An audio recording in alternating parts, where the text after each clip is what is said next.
Well, here I am in my home, and before I take the drug, Dr. Osmond's got one or two quite unrehearsed questions, I've no idea what they are, to put to me. Right, Christopher. Carry on. Could you tell me the date today, please? The date? Yes. It was Friday, the 2nd of December. In 1955, Christopher Leahy, MP and TV presenter, took mescaline under the supervision of Humphry Osmond. The BBC filmed the experiment. This is the first time it's been shown. To be rich and prosperous, a nation must have a safe, secure supply of wood. After initial psychological tests, the experiment began at noon. Shall we go right ahead then? Oh, I'll take it. Yes, there she is. Well, I'm feeling perfectly fit at the moment, and as sane as I ever am, and I'll take the drug now. An hour and a half later, there were definite effects. Could you perhaps tell us any particular colour which you think... Yes, there's colour just behind Tubby there. Yes. This colour of damn. I warned you, Humphrey, that on colours my vocabulary is bad. Are you talking about the reddish curtain behind Tubby? Yes, and in fact it has the most extraordinary gradations of mauve and lights. Sorry, this is just my own poverty of vocabulary. I can't describe it. Would it surprise you if I said it looked to be a rather dullish red curtain, which has very few... Intellectually, I'd be amused, Humphrey, yes. Now, who would you feel in this situation, whose judgment would you feel was sounder? Now you're asking me, this is the $64 question, whether I'm seeing the curtain more nearly as it is, or whether I am intoxicated and seeing pink elephants, which is, of course, the thing that fascinates me about it.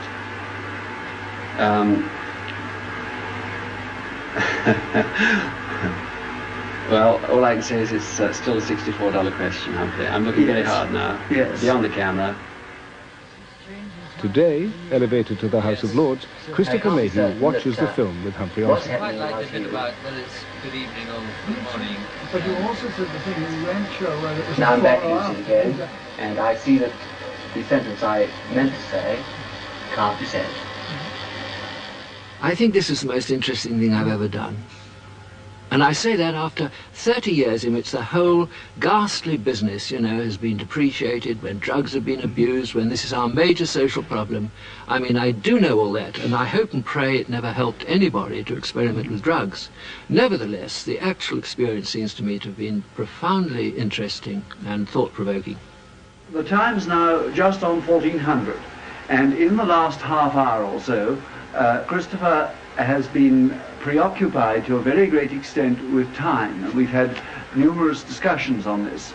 In the interval, he tried to instruct me as to how to work his recording machine, and unfortunately we were quite unable to work it.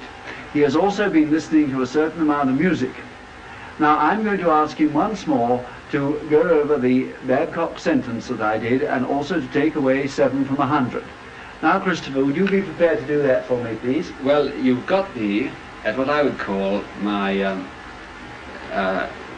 period of time when I am capable of doing it. Right, well, I'll now repeat the sentence. To be rich and prosperous, a nation must have a safe, secure supply of wood. To be rich and prosperous, a nation must have a safe, secure supply of wood. I got the two right. Well done. Now, would you like to take away 7 from 100 again? 93, 86, 79, 72, 66, 60, 72, whatever it is, 65, 58, 51, 40, I can see you're interested still, 44, 37, 30, 23, 23. Now I'm off again, Humphrey. In my period of time, I'm off again for a long period, but you won't notice probably that I've gone away at all. Perhaps half a dozen times during the experiment, I would be withdrawn from my surroundings and from myself, and have an experience, a state of euphoria, for a period of time that didn't end for me. It didn't last for minutes or hours, but for months. I do try and assure you that from my point of view, between the time that I perhaps begin the sentence and the time that I end it, I shall have gone, a long time will have elapsed, something, and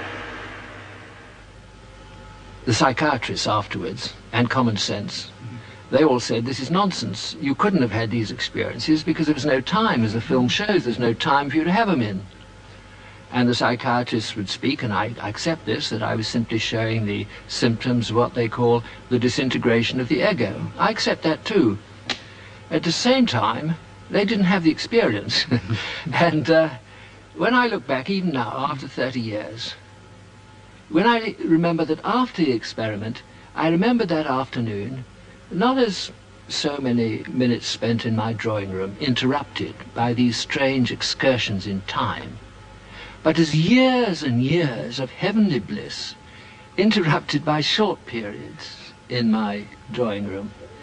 When I recall it, and when I recall various other symptoms, I think the simplest explanation is that I had these experiences, that they were real, and that they took place outside time.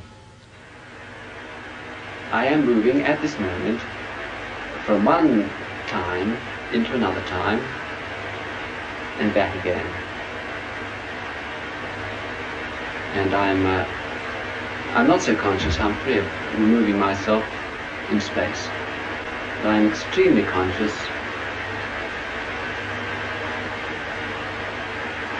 of moving in time, of things having no succession,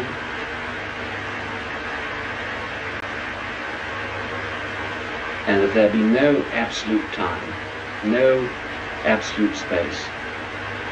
It is simply what we impose on the outside world. The BBC was worried. Could the film be broadcast? Mayhew himself was all in favour, but viewing the footage, it was hard to judge the true significance of his experience. Expert advice was called for, and a special committee of psychiatrists, philosophers and theologians assembled. Amongst those shown the film was Canon Besser from Cambridge University. From a religious standpoint, he felt Mayhew's mystical adventure had been obtained on the cheap. The others agreed, and the committee had no hesitation in reaching a verdict when asked by the BBC whether or not Mayhew's experience was valid. The film was never shown. I think that the experience was valid. I think, for the reasons I've given, that you can dismiss it as a dreamlike hallucination which lasted a fraction of a second, owing to the disintegration of my ego and so on. Or you can say with me, it was a real experience which happened outside time. And that is my view. And for various sort of associated symptoms, I would say that on that occasion, by a shortcut, I did visit the world known to the mystics and to some mentally sick people. And therefore, to that extent, I'd say it is valid. Huxley, too, was attacked by theologians. The Roman Catholic scholar R.C. Zehner wrote an article dismissing the doors of perception. He argued that wide